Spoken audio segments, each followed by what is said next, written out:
Shalom, selamat pagi saudaraku. Hari ini kita berjumpa kembali dalam program Marturia Ministry.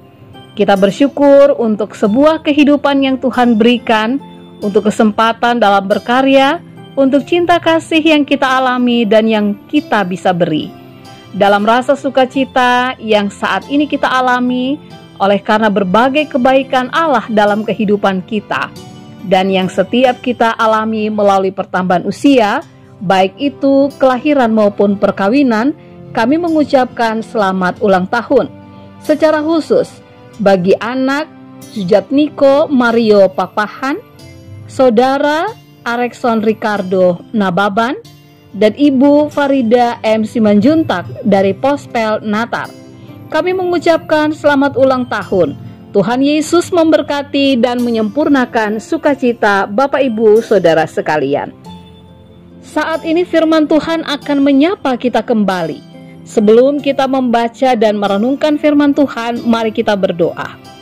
Tuhan, Bapa yang sungguh mengasihi kami mengucapkan syukur karena kami diberikan kesempatan untuk membaca dan merenungkan firman Tuhan. Urapi kami dengan Roh Kudus-Mu agar kami dapat memahami kekayaan firman Allah untuk dapat melakukannya dalam hidup beriman kami. Di dalam nama Tuhan Yesus kami berdoa. Amin. Bacaan Alkitab kita terambil dari kitab Esra pasalnya yang pertama, ayatnya yang pertama hingga ayatnya yang kelima yang menyatakan, pada tahun pertama zaman Kores, Raja Negeri Persia, Tuhan menggerakkan hati Kores, Raja Persia itu untuk mengenapkan firman yang diucapkan oleh Yeremia, sehingga disiarkan di seluruh kerajaan Kores secara lisan dan tulisan pengumuman ini. Beginilah perintah Kores, Raja Persia, segala kerajaan di bumi telah dikaruniakan kepadaku oleh Tuhan Allah semesta langit. Ia menugaskan aku untuk mendirikan rumah baginya di Yerusalem, yang terletak di Yehuda. Siapa di antara kamu termasuk umatnya, Allahnya menyertainya. Biarlah ia berangkat pulang ke Yerusalem yang terletak di Yehuda dan mendirikan rumah Tuhan, Allah Israel, yakni Allah yang diam di Yerusalem. Dan setiap orang yang tertinggal, dimanapun ia ada sebagai pendatang, harus disokong oleh penduduk setempat dengan perak dan emas, harta benda dan ternak, di samping persembahan sukarela bagi rumah Allah yang ada di Yerusalem.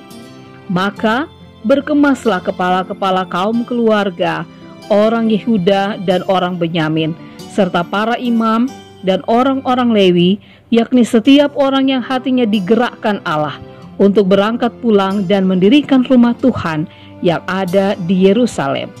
Demikianlah pembacaan Alkitab. Allah bekerja dengan cara yang luar biasa dalam kehidupan manusia. Bagaimana cara dan tindakan Allah terkadang di luar jangkauan akal pikir kita. Esra dalam pasal 1 ayat 1-5 ini mengisahkan bagaimana Allah memakai dan menggerakkan Raja Persia, yaitu Kores, untuk berbuat baik dan memulangkan kembali umat Israel. Ia memberikan dukungan penuh, baik keputusan secara politik maupun logistik, agar umat Israel bisa membangun kembali rumah Allah yang hancur di Yerusalem. Bahkan, semua perlengkapan rumah Allah yang pernah dirampas oleh Nebukadnezar dikembalikan kembali untuk umat Israel. Apa yang penting dari kisah ini? Yang pertama, penggenapan janji Tuhan kepada umat Israel dalam masa pembuangan selama 70 tahun seperti yang telah dinubuatkan oleh Yeremia. Yang kedua, Allah punya cara yang berbeda untuk melakukan apa yang menjadi rencananya. Ia memakai Raja Kores, raja yang menyembah berhala, raja yang tidak mengenal umat Israel. Tapi raja ini yang pada akhirnya membuat sebuah keputusan untuk membawa pulang kembali umat Israel. Saudaraku yang dikasihi Tuhan, kalau hari ini kita berada dalam masa penantian, ingatlah bahwa Allah tidak pernah ingkar terhadap janjinya. Dan jika saat ini kita berada dalam situasi yang membutuhkan pertolongan, berharaplah dan teruslah mengandalkan Tuhan. Jangan pernah berputus asa, karena Allah selalu punya cara untuk menolong kita. Allah bisa memakai kebaikan orang-orang yang ada di sekitar kita untuk menyatakan cinta kasih-Nya dalam kehidupan kita. Orang itu bisa siapa saja, keluarga kita, saudara, teman, pimpinan, orang yang seiman dengan kita, bahkan yang tidak pernah kita pikirkan sebelumnya.